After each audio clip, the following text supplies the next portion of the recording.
मुसलमान लड़कों के खिलाफ बहुत सारी साजिशें हो रही हैं। हर जगह मुसलमानों को सताया जा रहा है। हम समझते थे कि कांग्रेस की सरकार आने के बाद हमें थोड़ा बहुत सांस लेने का मौका मिल जाएगा और हमारी परेशानियां कम हो जाएंगी, लेकिन ऐसा नहीं लग रहा है। और जहाँ तक मैं समझ रहा हूँ, सरकार जो है ना सीरियस नहीं है। हर जगह मुसलमानों पर जुल्म हो रहा है। अभी हाल ही का वाक़या शिवमोगा का, एक मंजुला देवी नामी महिला टीचर, उसने हमारे मुस्लिम लड़कों को कहा कि आप पाकिस्तान चले जाओ। अरे हम पाकिस्तान क्यों जाए? कितनी बार हम बताएं कि हम हिंदुस्तानी शहरी हैं, हम पाकिस्तानी नहीं हैं। हर एक देखिए, कोई भी उठ जाता है आजकल जो है ना, ज़्यादातर जो है ना ये गवर्नमेंट एम्प्लॉइज जो है ना हम लोगों को परेशान कर रहे हैं। पहले तो कंडक्टर वाला मामला आया, कंडक्टर वाले मामले में भी कहा, उसने भी कह दिया हमसे कि आप चले जाओ, पाकिस्तान चले जाओ, अगर फ्री टिकट चाहिए तो आप पाकिस्तान जाओ। हर कोई उठा कह गया है कि हम पाकिस्तान चले जाएं। हम पाकिस्तान जाएं क्यों? जब 47 में जिन्ना ने अपना परचम थामा था तो हमने उस परचम को रिजेक्ट करके हमने हिंदुस्तानी परचम, हमारे बुजुर्गों ने हिंदुस्तानी परचम को थाम के इस दुनिया की, इस हिंदुस्तान के वासी बने, यहाँ के हम सिटीजन बने। हम मरते भी यही हैं, जीते भी यही हैं, और हमारे ताल्लुक से किसी को भी जो है ना शक व शोबा होना नहीं चाहिए, क्योंकि सबसे ज़्यादा हम लोगों ने इस देश के लिए कुर्बानी दी है। और कई बार मैं कह चुका हूँ और कई बार आपके माध्यम से ये चीज़ें आ भी गई हैं, और बार बार मुझे ये कहना भी अच्छा नहीं लगता, क्योंकि जताने के बराबर हो जाता है, इसलिए मैं इस चीज़ को जताना नहीं चाहता। लेकिन सबसे ज़्यादा कुर्बानियाँ अगर इस देश की आज़ादी के लिए है तो वो मुसलमानों की है, और फिर भी हमसे कह दिया जाता है कि तुम पाकिस्तान चले जाओ। अरे एक टीचर को इतनी ये किसने, इतना पावर, इतना ये किसने दे दिया कि वो हमारे लड़कों को ये कह दे कि तुम पाकिस्तान चले जाओ? हुकूमत कर क्या रही है? हुकूमत का काम है, अगर जहां कहीं भी ऐसे वाक़यात पेश आते हैं तो हुकूमत को फौरी तौर पर उनके खिलाफ कार्रवाई करना चाहिए। हुकूमत कार्रवाई नहीं कर रही है। हुकूमत, जहां तक मैं समझ रहा हूं, हुकूमत सीरियस भी नहीं है। हुकूमत को सीरियसली इन चीज़ों पे जवाब देना चाहिए और सीरियस इनको एक्शन लेना चाहिए इन चीज़ों पे। अभी हाल में एक और मोरारजी देसाई स्कूल जो अरसीकरे में, हमारे 5 लड़कों को, 5 बच्चों को जो है ना बिजली की तार इतनी सख्त होती है, अंदर जो है ना मवाद, जो बिजली के तार के अंदर जो मवाद होता है, या तो वो इसका होता है, पीतल का होता है, या तो कॉपर का होता है, और उससे पिटाई हुई है और पीटा है उसको, और कहा है कि भाई कहाँ की मोरारजी देसाई अरसीकरे हासन डिस्ट्रिक्ट में है? उसको बुरी तरह से पीटा, उन 5 लड़कों को बुरी तरह से पीटा। पीटने के बाद जो है ना उन बच्चों को जो है ना कैद खाने में डाल दिया, ले जाके कमरे में बंद कर दिया, उनको खाना पानी नहीं दिया, और कहा कि तुम बैल खाने वाली जात हो। अरे तुम अपनी, हमारी जात के ऊपर तुम बात करने वाले कौन हो गए? खाना हमारा ये है, हम क्या खाते हैं क्या नहीं खाते हैं, इससे तुम्हारा कोई किसी का मतलब नहीं है। आप क्या खाते हैं हम ये पूछ नहीं रहे, आप क्या पहनते हैं हम ये पूछ नहीं रहे, तो आपको किसने हक दिया? हम क्या खाते हैं क्या करते हैं, इससे आपका किसी का कोई मतलब नहीं है। इस देश में जो है ना, हमारे कॉन्स्टिट्यूशन में हम तमाम फिरकों को, तमाम कौमों को इस बात की इजाज़त है कि वो खाना पीना रहना सहना सब अपनी तरह से कर सकते हैं, और हमारे ऊपर तुम क्यों हावी क्यों हो रहे हो? अच्छा, इसने इतना मार दिया, इतना पीट दिया उन बच्चों को जख्मी कर दिया, बावजूद उसके उस पर कोई कार्रवाई नहीं हुई अब तक। मंजुला देवी को सिर्फ ट्रांसफर किया गया, लेकिन गिरफ्तार नहीं किया गया। ट्रांसफर करने से इसका हल नहीं है। उससे पहले अगर ड्राइवर, कंडक्टर के इसमें अगर आप कंडक्टर को अरेस्ट कर देते तो दोबारा किसी की हिम्मत नहीं होती थी बोलने की, लेकिन आपने वो काम नहीं किया।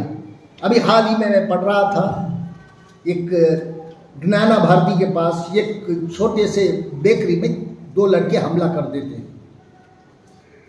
हमला करने के बाद जो है ना फौरन पुलिस वहां पहुंच जाती है। पहुंचने के बाद हमलावर वहां नहीं रहते, उसके बावजूद भी पुलिस क्या करती है, 100 मोटो केस रजिस्टर करती है और शाम तक उन लड़कों को गिरफ्तार कर लेती है। जब मुसलमानों के साथ ये हो रहा है तो ना पुलिस कोई कार्रवाई कर रही है, ना सरकार कोई कार्रवाई कर रही है। हमारी हालत देखिए आज क्या हो गई है। जिस कौम ने इस सरकार को बनाने में सबसे ज्यादा मदद की, 90% वोट, ये मेरा कहना नहीं है, सिद्धरामैया जी का कहना है, ये मेरा कहना नहीं है, डीके शिव कुमार जी का कहना है कि 90% मुसलमानों ने हमें वोट दिया है, इसकी वजह हमारी सरकार बनी। तो मुसलमानों को क्या दे रहे हैं आप? क्यों परेशानी में मुब्तला कर रहे हैं मुसलमानों को? जो परेशान कर रहे हैं उनके खिलाफ क्यों कार्रवाई नहीं हो रही है?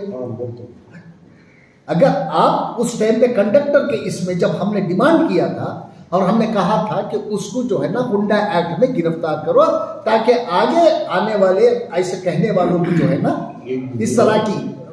इस तरह का रवैया करने वालों के जो है ना वो सोचेंगे, 1 से 10 बार सोच के काम करेंगे, ऐसा नहीं करेंगे। इसलिए उसकी गिरफ्तारी की हमने मांग की थी, उसको गिरफ्तार नहीं किया, सिर्फ उसको सस्पेंड किया। सस्पेंड करने से हम मसले का हल नहीं निकल रहा है। अब मंजुला देवी को क्यों नहीं सस्पेंड किया? खाली सस्पेंड किया, उसको गिरफ्तार क्यों नहीं किया? अच्छा चलिए, मारपीट एक क्रिमिनल ऑफेंस है, मारपीट एक क्रिमिनल ऑफेंस है और ये मानतेश ने मारपीट किया है, उनको बच्चों को मारा है, पीटा है, हॉस्पिटल में एडमिट है वो बच्चे और डॉक्टर की सर्टिफिकेट भी है। उसके बावजूद भी ना इसके कोई खिलाफ कार्रवाई हुई है, ना इसके खिलाफ FIR तक दर्ज है। क्यों? किसकी कमजोरी है? हुकूमत की कमजोरी है। हुकूमत, हाँ देखो, हुकूमत क्या होती है, सब फिरकों के जानो माल की हिफाजत करना हुकूमत का फर्ज होता है। दूसरी जगह आप एक बेकरी में गड़बड़ होते हैं तो 100 मोटो केस पुलिस बुक कर लेती है। यहाँ इतना बड़ा हादसा हो जाता है, हमारे बच्चों को ले जाके एक बंद कमरे में रख दिया जाता है, उनको खाना पानी से उनको नहीं देते, हाँ उनको मारते हैं, पीटते हैं, हॉस्पिटल को ले जाना पड़ता है उनको, तब भी हमारे उनके खिलाफ कार्रवाई नहीं होती। तो क्यों नहीं होती? हमारे जो रहनुमा बैठे वो क्या कर रहे हैं? उनकी आवाज भी नहीं निकलती। ऐसा कब तक हम बर्दाश्त करें? क्यों बर्दाश्त करें? हमारे साथ ऐसे सुलूक क्यों हो रहे हैं? मुजफ्फरनगर का वाकया ले लीजिएगा। मुजफ्फरनगर में एक लेडी टीचर कह रही है, मिसेस त्यागी कह रही है, वो बच्चों को, एक लड़के को, मुसलमान लड़के को, ये मुसलमान है, ये मोहम्मदन है, इसे मारो, तमाचे मारो, और तमाचे मारे जा रहे हैं उस बच्चे को। क्यों? मुसलमानों के साथ क्या है? जब सेक्युलर सरकार है, चलिए मैं यूपी की बात नहीं कर रहा हूँ, मैं ये यहाँ कर्नाटक की बात कर रहा हूँ कि हमारे यहाँ एक सेक्युलर सरकार है, हम ये सोचकर आपको सरकार बनाने का मौका आया करें, हम लोग आपको पूरी तरह से जो है ना हमने आपका सपोर्ट किया, कांग्रेस का सपोर्ट किया, सिद्धरामैया का सपोर्ट किया, डीके शिव कुमार का सपोर्ट किया और सारे कांग्रेसियों का हमने सपोर्ट किया और उनकी सरकार बनाई। सरकार बनाने में हमने मदद की, तो हम आज परेशान क्यों? हमें क्यों परेशान किया जाए? गवर्नमेंट को फौरी तौर पर जिन जिन लोगों ने हमें परेशान किया है उनके खिलाफ कार्रवाई करनी चाहिए। ऐसा नहीं है कि आप वोट ले लिए, अपनी जगह रह गए, आप हमारा ख्याल नहीं रखते तो आपको अगले भी चुनाव लड़ने हैं। अगला चुनाव बहुत जल्दी आने वाला है। हमें सोचने का मौका मत दीजिए, हमें सड़कों पर आने का मौका मत दीजिए। हम आपसे क्या चाह रहे हैं? हम पीसफुली हम यहाँ रहना चाहते हैं, हमारे जान माल की हिफाजत चाहते हैं। आप वोट लेने से पहले, सरकार बनाने से पहले हम लोगों को, हमारे उलमाओं को, हमारे नेताओं को, हमारे लीडरों को, मुस्लिम रहनुमा को आपने ये वादा किया था कि हम जो है ना आपके जानो माल की हिफाजत करेंगे। कहाँ जानो माल की हिफाजत हो रही है? हमारे जानो माल पे आ गया है आज। सरकार को चाहिए, सरकार को फौरी तौर पर इस पर जो है ना ये करे। और मैं सरकार से ये डिमांड करता हूं कि भाई हम कब तक ऐसे परेशानी में मुब्तला रहे। आपने एक SC/ST एक्ट बनाया है, SC/ST प्रोटेक्शन एक्ट बनाया है आपने, इसी तरह माइनॉरिटीज के लिए भी प्रोटेक्शन एक्ट सरकार को बनाना चाहिए। हम हिंदुस्तानी हैं, कोई पाकिस्तानी नहीं है। हमारी हिफाजत की जिम्मेदारी भी आपकी है। कर्नाटक से शुरू हो, ये कर्नाटक की असेंबली में एक्ट लाइएगा, एक एक्ट बना ये हमारी प्रोटेक्शन के लिए। मैं सिर्फ मुसलमानों की प्रोटेक्शन की बात नहीं कर रहा हूँ, मैं माइनॉरिटीज के प्रोटेक्शन की बात कर रहा हूँ। इसमें 7 कम्युनिटीज आते हैं, सबके प्रोटेक्शन की बात कर रहा हूँ। जब SC/ST एक्ट है, उनको प्रोटेक्शन है, तो इसी तरह का प्रोटेक्शन भी हमें होना चाहिए। अगर इसके बगैर जो है ना हमारे लिए मुश्किलात पैदा होने की आगे बहुत चांसेस है। मैं सरकार से आजिज़ाना गुजारिश करता हूँ कि मेरी इस बात पर गौर करें और हमारी भी प्रोटेक्शन के लिए एक एक्ट बनाए, एक एक्ट एनाक्ट करे, कर्नाटक से शुरू करे, ताकि दूसरे सेक्युलर गवर्नमेंटें भी जो है ना आपको देखकर उसे कॉपी करें और वहाँ भी दूसरी जगह भी जो है ना हमारे लिए एक एक्ट बने, हमारे हिफाजत के लिए एक एक्ट बने है? तो हम भी इस देश के वासी हैं, हमें भी प्रोटेक्शन चाहिए। हर कोई उठ के कह देता है कि पाकिस्तान जाओ, पाकिस्तान जाओ। कब तक हम सुनते रहेंगे, कब तक हम बर्दाश्त करेंगे? हाँ, हम मानते हैं कि भाई मुसलमानों में बर्दाश्त की क़ुव्वत है, सब्र करता है मुसलमान। सब्र का मतलब ये नहीं है कि हम सुनते ही रह जाएंगे, हम खामोशी से हम सह लेंगे, नहीं। जब तक सुनना है सुनेंगे, जब तक सहना है सहेंगे, उसके बाद जो करना है वो करेंगे। और कांग्रेस के कई लोगों ने अभी कुछ दिनों पहले कहा कि भाई भाई कांग्रेस, मुसलमान कांग्रेस को छोड़ के कहाँ जाएगा, उसके पास क्या ऑप्शन है? ये इनकी बेवकूफ़ी है, इस तरह से सोचते हैं तो ये इनकी बेवकूफ़ी है। हमारे पास ऑप्शन है। हम बीजेपी को वोट नहीं देंगे, ये मैं मानता हूँ। हम दूसरी रीजनल पार्टीज को वोट नहीं देंगे, ये भी मैं मानता हूँ। लेकिन हम घर में भी बैठ सकते हैं बिना वोट दिए के। हम नोटा का भी इस्तेमाल कर सकते हैं। अगर हमारी जान पे आ गई बात तो हम कुछ भी कर सकते हैं। हमारे में, मुसलमानों में सरकारें बनाने की भी ताकत है और गिराने की भी ताकत है, क्योंकि हम डिसाइडिंग फैक्टर हैं आज। और ऐसा मत सोचिएगा, जो आपने वादे किए हैं वो वादे को पूरा करिएगा बस। हमें उससे ज्यादा हम कुछ नहीं मांगेंगे। जो वादे आपने किए थे उसको पूरा करिएगा। हमारी जानो माल की हिफाजत का आपने वादा किया था, आप उसको पूरा करिएगा। ये जो लोग हमारे खिलाफ उठ रहे हैं उनको जो है ना उसको खत्म करना ये सरकार का काम है। हम करने जाते हैं तो लोग कहते हैं कि भाई ला अपने हाथों में ले रहे हैं, कानून अपने हाथों में ले रहे हैं। हम कानून को अपने हाथों में लेना नहीं चाहते। कानून की पामाली करते हैं, हम कानून के साथ जीते हैं, कानून को मानते हैं। लेकिन अगर कोई और हमारे ऊपर ज़बरदस्ती कर रहा है, हमें कोई सता रहा है, तो हम कब तक खामोश बैठेंगे? इसलिए ये सिर्फ सरकार की जिम्मेदारी है। सरकार को चाहिए कि फौरी तौर पर ऐसे जो हमले हमारे मुसलमान बच्चों पे हो रहे हैं, मुसलमानों पे हो रहे हैं, इसको फौरी तौर पर जो है ना बंद कराए। और दूसरा ये है, अभी हाल ही में मैं जब 2-3 डिस्ट्रिक्ट में गया था तो वहाँ के लोगों ने मुझे शिकायत की, अशरफ साहब ये क्या हो रहा है देखिएगा।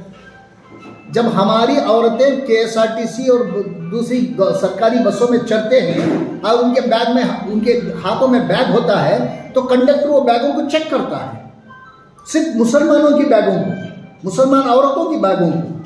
क्यों? क्या हम आतंकवादी हैं? इसकी रोकथाम क्यों नहीं कर रही है ट्रांसपोर्ट डिपार्टमेंट? इसकी रोकथाम क्यों नहीं कर रही सरकार? क्यों? हमारे बैग चेक करने का मतलब क्या है? क्या बताना चाहती है कंडक्टर को? ये क्या ये गाइडलाइंस है कि मुसलमानों के बैगों को चेक करो? है? अगर कोई टिकट लेती है कि मुसलमान औरत बुरखे में बैठी है तो उससे कहा जाता है कि बुरखा हटा। अरे वो आपको अपना आधार कार्ड दे रही है, आधार कार्ड में जो है ना लेडी का है, अगर जेंट्स का है तो आधार कार्ड आप सवाल करिएगा। लेडी का आधार कार्ड है, आपको देखने के बाद जो है ना दूसरा सवाल नहीं करना। और वो बात कर रही है आपसे, क्या आपको आवाज़ भी नहीं सुनाई देती? और उसे कहा जाता है कि बुरखा हटाओ। क्यों? बुरखा हम पहनते किस लिए? पर्दे के लिए तो पहनते हैं हम। अब पर्दा हटाओ का क्या मतलब है? अब सबसे बड़ी बात जो है ना, हमारे औरतों की बैगों को, उनके हाथ में कोई भी चीज़ है तो चेक करने का क्या गाइडलाइंस जारी किया गया है सरकार की तरफ से या ट्रांसपोर्ट डिपार्टमेंट की तरफ से? क्यों हमें हरासा किया जा रहा है? क्यों हमें सताया जा रहा है? यहाँ हमारे बच्चों को एक तरफ सता रहे, एक तरफ हमारे औरतों को सताया जा रहा है। तो सेक्युलर सरकार का, हम ऐसी सरकार को बनाने का हमें क्या ये हुआ, फायदा हुआ? पहले भी हम इसी तरह से परेशान थे और आज भी हम इसी तरह से परेशान हैं। और कब तक हम परेशान रहेंगे? इस चीज की फौरी तौर पर ट्रांसपोर्ट डिपार्टमेंट से मेरी अपील है कि फौरी तौर पर अपने कंडक्टर्स को, अपने ड्राइवर्स को ये इंस्ट्रक्शन भेजा जाए कि खामखा जो है ना मुस्लिम औरतों के बैग्स वगैरह को चेक ना किया जाए। जब आते हैं तो बैग चेक करते हैं तो दूसरे पैसेंजर जो बस में बैठे रहते हैं सबकी नजरें इन पे होती हैं, क्यों चेक किया जा रहा है इनको? अरे भाई, अगर आपको चेक ही करना है तो सारे लोगों को चेक करिएगा, हमारा कोई ये नहीं है। वहाँ सिर्फ मुसलमानों को टारगेट करके चेक करने का मतलब क्या है? ऐसी कोई शिकायत आई है?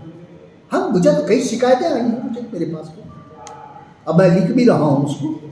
नहीं, ये चेक करने का सिर्फ किसी एक जिले में है या पूरी रियासत में? मैं दो तीन जिले में गया तो मुझे वहाँ 2-3 जिले में मुझे बताया गया कि इस तरह के हादसे हो रहे हैं, इस तरह से ये कर रहे हैं। और जो है पिछले दफे जो कंडक्टर जिसने कहा था कि मुस्लिम औरत से कि उसे चले जाओ पाकिस्तान, उस पर आज तक कोई कार्रवाई नहीं हुई है। शिवमोगा में, और शिवमोगा में ही फिर दोबारा एक ये हो गया, मंजुला देवी का फिर एक ये हादसा हो गया, फिर बाजू के डिस्ट्रिक्ट में जो हमारे बच्चों को पीट दिया गया, और कहां। इसलिए जो है ना मैं सरकार से मुद्दबाना अपील करता हूं कि हमारे साथ जो है ना इंसाफ किया जाए। अब इंसाफ की मांग कर रहे हैं, हम आपसे कुछ नहीं मांग रहे हैं। जो आपने सरकार बनाने से पहले जो वादे किए थे उन वादों को पूरा करें।